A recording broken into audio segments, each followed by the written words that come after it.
Hello, it's Kero Valentine, and today we have a goldmine of an interview done by WrestleZone with two developers that are very crucial to WWE 2K24 and WWE 2K in general. Now, all this information, some of it is stuff we have already heard about, but some of it is brand new that you cannot find anywhere else. So in this video, I'm gonna surmise all of the important things that were said and then give you my 2 cents as a long-time wrestling game player. The first thing the devs were asked was the WWE 2K Showcase mode. More specifically, how is it different than WWE 2K14? 30s of WrestleMania, and they really didn't give an answer. Besides saying they have the slingshot technology, so instead of doing their own cutscenes and actually putting the work in, it's gonna be WWE Network basically.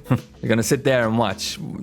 You know how I feel about that. You know how everybody feels about that. Plus, there's gonna be 22 matches or something around that, according to rumors. While the original 30s of WrestleMania had, I think, over 40, maybe around 50 matches. Correct me if I'm wrong. So 2K Showcase continues to disappoint, man. I gotta make an entirely different video on that. But after this, they asked Brian Williams about the new match types, and Brian Williams talks about specifically the special guest referee. One of the most obvious differences you'll notice in this year's iteration of the match type is that when you select that ref, you know, whether it's Cody Rhodes or Bianca Belair, and you launch into the match type, that special guest ref will automatically be outfitted in referee attire. Do we need to comment on this? That's good. Let's continue. No mistaking who is officiating this match. And that's not to say to go along with all the functionalities inherent of being the ref, of counting pins, rope checks, ring out counts, all those things players will have, the freedom to enforce or not enforce as they, see fit. So I think fans are really going to have a blast with the return of the special guest ref. So that's awesome to hear. We still don't know about one-on-one, two-on-two matches as a special guest referee, triple threat. Can I do a special referee in Elimination Chamber?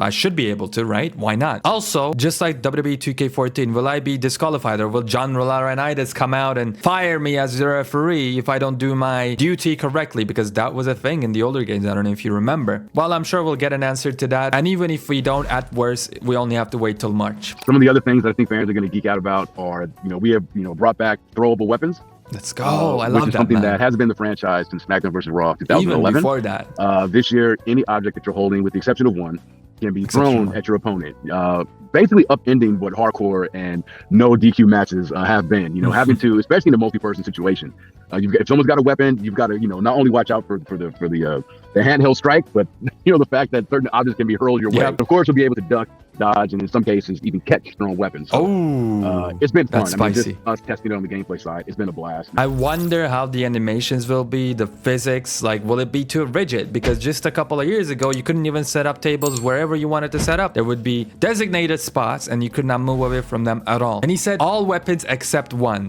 We know we can throw chairs, most likely. Soda cans, we can throw them as well backstage. Ladders, tables, I feel like we can throw them as well. Just thinking back to 2011. I mean, trash cans as well. Guitars, maybe. That's why you cannot throw. Let me know. What's your guess? You see, this interview was an absolute goldmine. We're just at the beginning. Super finishers.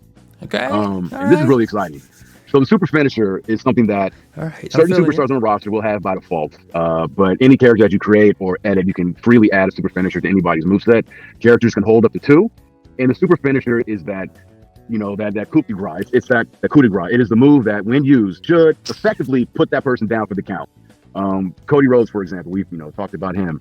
His super finish is his Crossroads Trinity, where he basically performs the Crossroads 3 times in succession. He usually only busts it out in the big matches, and so in the game, he'll have that assigned as his super finish. And the way they work is that if you have 3 stored finisher stock, your super finisher becomes enabled.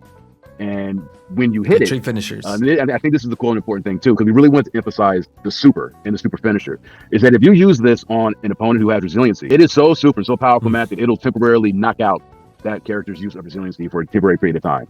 Because again, we really want to emphasize the power of these moves. Visually, like we accompany that with like some cool effects and like audio. Like there's like even the HUD, like it lights up with like electricity. Like when you have a super finisher and when you hit it, like there's no missing it. So that's super finishers for you. It makes a lot of sense. Like it's exactly what you think it should be, right? Cody Rhodes hitting the 3 crossroads, you having to stack up 3 finishers, almost feels like the new OMG moments, right? It also really reminds me of like a comeback, where certain superstars definitely have a comeback and you can assign a comeback to anybody. My biggest problem with the comebacks, I think they're really cool, but they were just really low in number. And I assume super finishers are gonna be the same as well. Maybe we'll get 5, maybe we'll get 10, but it'd be super cool if we got like 30. Maybe get a double AA or triple AA for John Cena, something crazy RKO for Randy Orton. One example that is thrown around is the long Roman spear, right? Where he bounces up one row, bounces again, and again, and again, and then spears. Put in stuff like that, but also be creative and maybe put something from New Japan, maybe take something from AEW, or maybe create your own super finisher so that we have variety. If you can pull that off, I think that's pretty good. I love the fact that the UI also changes according to what they say with electric and stuff. One thing I wish in general though, outside of super finishers, is I wish we could disable the finisher effect on the UI. So when you hit a signature, the screen doesn't go red, because it's pretty cool and I love it when I play the game, but a lot of people, including me and perhaps you, love simulating matches and having a realistic universe mode, for example, and watching those matches. And I think it would be a lot more immersive, especially with the new camera, which I'm sure they'll talk about, to have the option to turn some of those,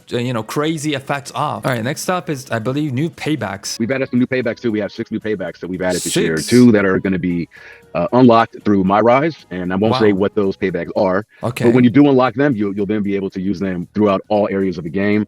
Cool. And just one of the paybacks that we added in particular, something that I really like. It's not the most powerful one, to be sure, but I'm a character guy, right? It's called freeze. And what it is that the character who has freeze can either perform a cowardly kind of chicken-esque begging off motion, or conversely, it can be a motion that is, something used to intimidate an opponent. I love and it. when you use it, it basically forces that, your opponent, it forces them to stop in their track. I love it. If you remember, Eddie Guerrero back in the day would sometimes get on his hands and knees and kind of beg off from his opponent. And they kind of look at him like, look at this guy. Well, you can use freeze to do that in game, and it gives you a chance for a free hit. Because like I said, it forces a running opponent, someone advancing towards you, to just automatically stop. I mean, it's so simple, but I absolutely adore that. And they're not just doing, please. You can also intimidate people. Like, say you're playing as Braun Strowman, you can probably like puff off your chest. You get, come on, hit me. And then the guy gets scared and you get a free hit in. I was expecting, I'll be honest with you, like 2 new paybacks, maybe 3, 6. I was not expecting that. And the fact that we have to open 2 in MyRise, I assume one is when you finish the male storyline and one is when you finish the female storyline. This is interesting. They really went hard. Like, this is crazier than 2K22 and 23 combined, man. Like, holy. See, visually, I go with the fireball. I go with the fireball. Yeah. Fireball is another payback that's new this year.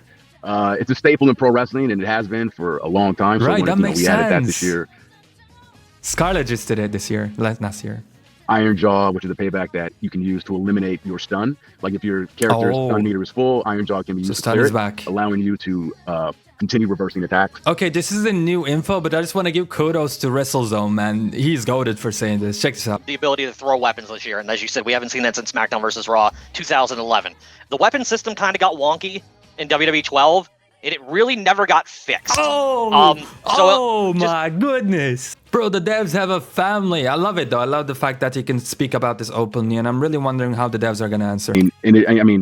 Adding the ability to throw weapons basically meant somewhat of a refactor of the whole weapon system. And so along with that work, the engineers, the designers, they definitely went through and they kind of rejiggered, reconfigured how weapons work and interact in the game. Good. So I think you'll immediately notice a difference when you get your hands on 2K24 and you start throwing kendo sticks and chairs and and ladders at your opponents. I mean, the hit reactions are great. Okay. I mean, honestly, when somebody throwing a water bottle and having it beam an opponent upside the head when they're not looking, it never gets old. It's no, it doesn't. It's great. Right. I think fans. I expect to see a lot of cool videos on social of characters getting hit and tagged with throwing weapons.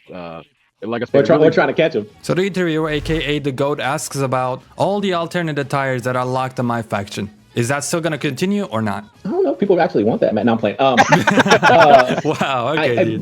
We haven't announced anything yet, but let's just say that we hope to, please people with a future announcement. So just awesome. Stay tuned. Next up, the interviewer asks about MyGM being online, and they basically say, not this year, but in the future, we want to do it. The next up is something that's very near and dear to me. The interviewer asks about the universe mode. Yeah, I wouldn't say it's a whole new upgrade. I think we have a strong foundation of what we added last year with the rivalry actions, and we added more rivalry actions, run-ins, Money in the Bank, and also supporting all of these new match types, right, within Universe. Expanding on what we added last year with the rivalry actions, double title matches, Double title there. If you look at the answers they've given so far for universe mode, and man, it's underwhelming. It's basically the same thing that's been happening for years and years, where maybe other mods get updated, but universe mode stays the same. It's extremely buggy, and it's never really getting the love that it deserves, because it's one of the most important modes in the entire game. So yeah, we are getting a minor couple of things, but it is saddening to see that the most exciting thing about universe mode now is double championship matches, cash and run in,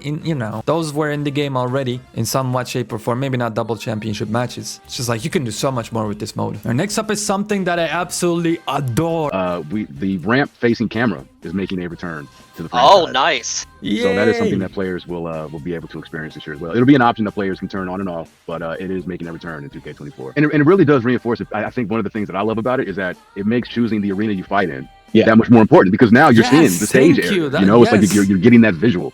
So it's like it matters now which arena I want to, you know, compete in. So there you have it. I would say those are the important parts about this interview. Lots of small little details that just makes me excited to get my hands on this game. If you're still hungry for some WWE 2K24 content, I suggest you watch this video that's popping up on the screen right now, because it will tell you everything we know so far about WWE 2K24. That being said, have yourselves a nice day.